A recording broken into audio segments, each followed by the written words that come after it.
Social media നമ്മളെ ഒരുപാട് influence ചെയ്യുന്നുണ്ട് അല്ലേ? അപ്പോൾ നമ്മൾ നോക്കുകയെന്ന് വെച്ചാൽ ഉദാഹരണത്തിന് ഈ ഒരു റിലേഷൻഷിപ്പ് ഇതിൽ നോക്കുകയെന്ന് വെച്ചാൽ കുറേ കപ്പിൾ റീൽസ്, കപ്പിൾ വ്ളോഗ്സ് അങ്ങനെയുള്ള കുറേ കാര്യങ്ങളുണ്ട്.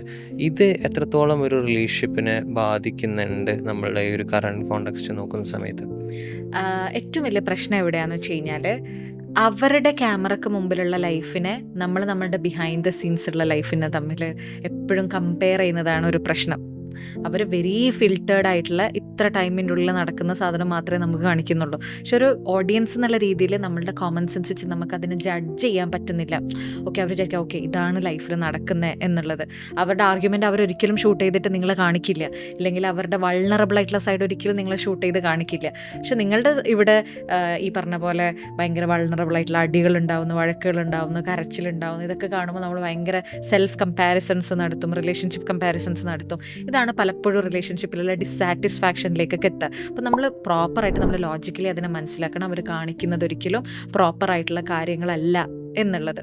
പിന്നെന്ന് വെച്ച് കഴിഞ്ഞാൽ പലപ്പോഴും ഈ സോഷ്യൽ മീഡിയ അഡിക്ഷൻ എന്ന് പറയുന്നത് റിലേഷൻഷിപ്പിനെ ഭയങ്കരമായിട്ട് എഫക്റ്റ് ചെയ്യാൻ തുടങ്ങിയിട്ടുണ്ട്. അതായത് ചിലപ്പോൾ പണിയൊക്കെ കഴിഞ്ഞ് നിങ്ങളുടെ വീട്ടിലത്തെ പണിയും പുറത്തത്തെ വർക്കിൻ്റെ ഇതൊക്കെ കഴിഞ്ഞ് നിങ്ങൾ ഒന്നിച്ച് കിട്ടുന്ന ടൈം ഭയങ്കര കുറവായിരിക്കും. ഈ ക്വാളിറ്റി ടൈമിലും അവിടെയും ഈ സോഷ്യൽ മീഡിയ വരുന്ന സമയത്ത്, ഇല്ലെങ്കിൽ ഇത്തരം പിന്നെന്താ പറയുക അഡിക്ഷൻസ് വരുന്ന സമയത്ത് നിങ്ങളുടെ ഇടയിലുള്ള ക്വാളിറ്റി ടൈം പതിയെ പതിയെ കുറഞ്ഞുകൊണ്ടിരിക്കുകയാണ്. അപ്പോൾ അവിടെ ഇമോഷണൽ ഡിസെൻഗേജ്മെൻറ്റ് ഉണ്ടാവാനുള്ള ചാൻസസ് ഈ ഒരു അഡിക്ഷനിലൂടെ വരുന്നുണ്ട്.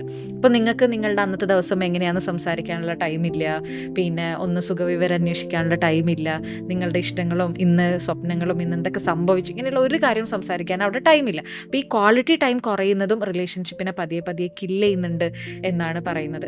പിന്നെ നിങ്ങളുടെ റിലേഷൻഷിപ്പിൻ്റെ ഡൈനാമിക്സ് എന്ന് പറയുന്നത് ഭയങ്കര ഡിഫറൻ്റ് ആയിരിക്കാം. നിങ്ങളുടെ ഫിനാൻഷ്യൽ സ്റ്റേറ്റസും ഫിനാൻഷ്യൽ സ്റ്റെബിലിറ്റിയും ഭയങ്കര ഡിഫറൻ്റ് ആയിരിക്കാം നിങ്ങൾ റീൽസിൽ കാണുന്ന ആൾക്കാരൊക്കെ. അപ്പോൾ അത് വെച്ചിട്ട് ലൈഫ് കമ്പയർ ചെയ്യുന്നതും കാര്യങ്ങളൊക്കെ വലിയ പ്രശ്നത്തിലേക്ക് എത്തിക്കുന്നതായിട്ടാണ് ഇപ്പോൾ പറയുന്നത്. പിന്നെ ഒരു സംഭവം എന്ന് വെച്ച് കഴിഞ്ഞാൽ സോഷ്യൽ മീഡിയയിൽ കാണുന്ന എല്ലാ ആൾക്കാരും ഭയങ്കര ജെനുവിൻ ആവണമെന്നില്ല. നമ്മൾ ഭയങ്കര സ്ട്രെസ്സിലൂടെ കടന്നു പോകുന്നുണ്ടെങ്കിൽ, ഇല്ലെങ്കിൽ റിലേഷൻഷിപ്പ് പ്രശ്നങ്ങളൊക്കെ കടന്നു പോകുന്ന ഒരാളുണ്ടെങ്കിൽ ചിലപ്പോൾ ഒരു ഇൻബോക്സിലേക്ക് വരുന്ന ഒരു അൺനോൺ മെസ്സേജ് ആയിരിക്കാം. ചിലപ്പോൾ ആദ്യം പതിയെ ഒരു ഫ്രണ്ട്ഷിപ്പിൻ്റെ പുറത്ത് തുടങ്ങി പല രീതിയിലേക്കുള്ള ഇമോഷണൽ ഡിപ്പെൻഡൻസിയിലേക്കൊക്കെ എത്താറുണ്ട്. അവരൊക്കെ ഭയങ്കര ഫിൽറ്റേർഡ് ആയിട്ടാണ് നമ്മളടുത്ത് സംസാരിക്കുന്നത് എന്നുള്ളത് മനസ്സിലാക്കുക. അങ്ങനെയുള്ള സ്ട്രേഞ്ചേഴ്സിനെ ഇല്ലെങ്കിൽ അനോണിമസ് മെസ്സേജുകളെ പലപ്പോഴും റിലേഷൻഷിപ്പ് കില്ല് ചെയ്യുന്നുണ്ട്. അപ്പോൾ അതൊക്കെ നിങ്ങളുടെ റിലേഷൻഷിപ്പിൻ്റെ ട്രസ്റ്റിനെയാണ് ബ്രേക്ക് ചെയ്യുന്നത്. അപ്പോൾ ആ സ്ട്രേഞ്ചറിൻ്റെ അടുത്ത് ഷെയർ ചെയ്യുന്നതിന് പകരം അതേ ഒരു ക്വാളിറ്റി ടൈം ഉണ്ടാക്കിയിട്ട് പലപ്പോഴും നിങ്ങൾ രണ്ടുപേരും ഇരുന്ന് സംസാരിച്ച് കഴിഞ്ഞാൽ പല പ്രശ്നങ്ങളും തീരാറുണ്ട്. അപ്പം അതും ഒരു വലിയ സോഷ്യൽ മീഡിയ കൊണ്ട് പല പ്രശ്നങ്ങളിലും ഒരു പ്രശ്നമാണ് ഈ സംഭവം. നമ്മൾ നേരത്തെ ഈ കപ്പിൾസിൻ്റെ ഇടയിൽ ഉണ്ടാവുന്ന കമ്മ്യൂണിക്കേഷൻ ഇഷ്യൂസ്, ഫൈറ്റ്സിനെ പറ്റിയിട്ടൊക്കെ പറഞ്ഞപ്പോൾ എനിക്ക് തോന്നുന്നു അതിലൊരു മെയിൻ ഫാക്ടർ എന്ന് പറയുന്നത് ആളുകൾ തമ്മിലുള്ള ഈ ഡിഫറൻസസ് തന്നെ ആയിരിക്കും. ഇപ്പോൾ മാരീഡ് ആവുന്ന സമയത്ത് ചിലപ്പോൾ നമുക്ക് മനസ്സിലാവുന്നതായിരിക്കും എന്നിൽ നിന്ന് വളരെ വ്യത്യസ്തനാണ് ഈ ഒരു നമ്മളെ പാർട്ട്ണർ എന്ന് പറയുന്നത്, അല്ലെങ്കിൽ അവിടെ കുറേ ഇൻകമ്പാറ്റബിലിറ്റീസ് ഒക്കെ ഉണ്ടാവാം. അപ്പോൾ അതിനെങ്ങനെയാണ് ഡീല് ചെയ്യേണ്ടത് കപ്പിൾസ്? എന്തായാലും ഈ നേരത്തെ പറഞ്ഞ പോലെ തന്നെ പലപ്പോഴും ആൾക്കാർ വിചാരിക്കുന്ന ഒരേപോലെയുള്ള ആൾക്കാരാണ് കമ്പാറ്റബിൾ എന്നാണ് വിചാരിക്കുന്നത്. ഒരിക്കലും അങ്ങനെയല്ല. ആ ഡിഫറൻസസിനെ നമ്മൾ റെസ്പെക്റ്റ്ഫുള്ളി അതിനെ ഹോൾഡ് ചെയ്യാൻ പഠിക്കുമ്പോഴാണ് അവിടെ സക്സസ്ഫുൾ റിലേഷൻഷിപ്പ് ഉണ്ടാകുന്നത്. ഇപ്പോൾ എക്സ്ട്രോവേർട്ടഡ് ആയിട്ടുള്ള ആൾക്കാരും ഇൻട്രോവേർട്ടഡ് ആയിട്ടുള്ള ആൾക്കാരും ഉണ്ട്. പിന്നെ നന്നായിട്ട് സ്പെൻഡ് ചെയ്യുന്ന ആൾക്കാരും തീരെ സ്പെൻഡ് ചെയ്യാത്ത ആൾക്കാരും ഉണ്ട്. പിന്നെ ഈ പറഞ്ഞ പോലെ ഭയങ്കരമായിട്ട് അറ്റാച്ച്ഡ് ആവുന്നതും പിന്നെ ഈ പറഞ്ഞ പോലെ പ്രോപ്പറായിട്ട് ബൗണ്ടറി സെറ്റ് ചെയ്യുന്ന ആൾക്കാരുണ്ട്. അങ്ങനെയുള്ള കുറേ രീതിയിലുള്ള പല ടൈപ്പ് ഓഫ് ആൾക്കാരാണ്, പല ഡൈവേഴ്സ് ആയിട്ടുള്ള ആൾക്കാരുണ്ട്. ആ ഡൈവേഴ്സിറ്റിയാണ് ഈ മനുഷ്യന്മാരുടെ ബ്യൂട്ടി എന്ന് പറയുന്നത്. റിലേഷൻഷിപ്പിലേക്ക് വരുമ്പോഴും ഇതേപോലെ തന്നെയാണ്. ഇതിന് നമ്മൾ എന്ത് ചെയ്യണം എന്ന് വെച്ച് കഴിഞ്ഞാൽ ഈ ഡിസഗ്രിമെൻറ്റ്സ് ഉണ്ടാവുമ്പോൾ അതിനെ റെസ്പെക്റ്റ്ഫുള്ളി വേണം നമ്മൾ ഡിസഗ്രിമെൻറ്റ്സിനെ ഹാൻഡിൽ ചെയ്യാൻ വേണ്ടിയിട്ട്. പലപ്പോഴും ഈ റെസ്പെക്റ്റ് ഇല്ലാത്തതാണ് വലിയ പ്രശ്നങ്ങളിലേക്ക് എത്തുന്നത്. ആളുടെ ആ ഡിഫറൻസസിനെ ഞാൻ മനസ്സിലാക്കണം. എന്തിലാണ് ആൾ ഡിഫറെൻ്റ് ആയിട്ടുള്ളത്? ഞാൻ നേരത്തെ സൂചിപ്പിച്ചൊരു ലവ് ലാംഗ്വേജ് എന്ന് പറയുന്ന ഒരു സംഭവം ഉണ്ടല്ലോ. Different type of love language. ഓരോ മനുഷ്യനും സ്നേഹിക്കുന്ന രീതി എന്ന് പറയുന്നത് ഡിഫറെൻ്റ് ആണ്. ഞാൻ സ്നേഹം ചിലപ്പോൾ ടച്ചിലൂടെ കാണിക്കുന്നത് ആളായിരിക്കാം. ചില ആൾക്കാർ സ്നേഹം എന്ന് പറയുന്നത് ഈ പറഞ്ഞ പോലെ ഫിസിക്കൽ ഗിഫ്റ്റിങ്ങിലൂടെ കാര്യങ്ങൾ, സർപ്രൈസ് ഗിഫ്റ്റുകൾ കൊടുക്കുന്നതിലൂടെയൊക്കെ ഇഷ്ടം കാണിക്കുന്ന ആൾക്കാരുണ്ടാവും.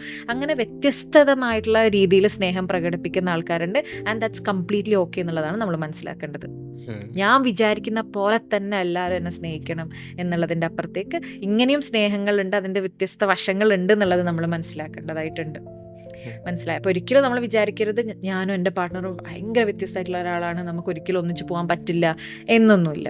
ഉം, ഉം. മനസ്സിലായി. ഇപ്പോൾ ഏത്തിസ്റ്റ് ആയിട്ടുള്ള പാർട്ട്ണറും റിലീജിയസ് ആയിട്ടുള്ള പാർട്ട്ണറും ഉണ്ട്, ഒന്നിച്ച് താമസിക്കുന്ന ആൾക്കാരുണ്ട്. അപ്പോൾ അവർക്ക് അവരുടേതായ സ്പേസും അവർക്ക് അവരുടേതായ ഒപ്പീനിയൻസും ബിലീഫ് സിസ്റ്റവും കീപ്പ് ചെയ്യാനുള്ള ഒരു ഒരു ഹെൽത്തി സ്പേസ് നമ്മൾ എപ്പോഴും ഉണ്ടാക്കി കൊടുക്കുന്നത് ആ റിലേഷൻഷിപ്പിനെ നല്ല രീതിയിൽ കൊണ്ടുപോകാനേ ഹെൽപ്പ് ചെയ്യുള്ളൂ. ഈ പറഞ്ഞ പോലെ നമ്മളിങ്ങനെ ഒരു കാര്യം പറയാറുണ്ട്, അവർക്കിഷ്ടമുള്ള കാര്യങ്ങൾ അവർ ചെയ്ത് വരുമ്പോൾ തിരിച്ച് വരുമ്പോൾ ഉള്ള എനർജിയും അവർക്കിഷ്ടമുള്ള കാര്യങ്ങൾ നമ്മൾ ചെയ്യാൻ വിടാതെ അവരെ കീപ്പ് ചെയ്യുന്ന സമയത്ത് ഉണ്ടാകുന്ന എനർജിയും ഈസ് എൻറ്റയർലി ഡിഫറെൻറ്റ്. മനസ്സിലായോ? അപ്പോൾ അവർക്കിഷ്ടമുള്ള കാര്യങ്ങൾ അവർ ചെയ്യട്ടെ, ഞാൻ എനിക്കിഷ്ടമുള്ള കാര്യങ്ങൾ ചെയ്യുന്നു. അതൊക്കെ കഴിഞ്ഞ് നിങ്ങൾ രണ്ടുപേരും നല്ല ബ്യൂട്ടിഫുൾ എനർജി ആയിട്ടാണ് തിരിച്ച് നിങ്ങൾ ഒന്നിച്ചുണ്ടാവുന്നത്. ആ എനർജിക്ക് വേണ്ടിയിട്ടാണ് നമ്മൾ നിൽക്കേണ്ടത്.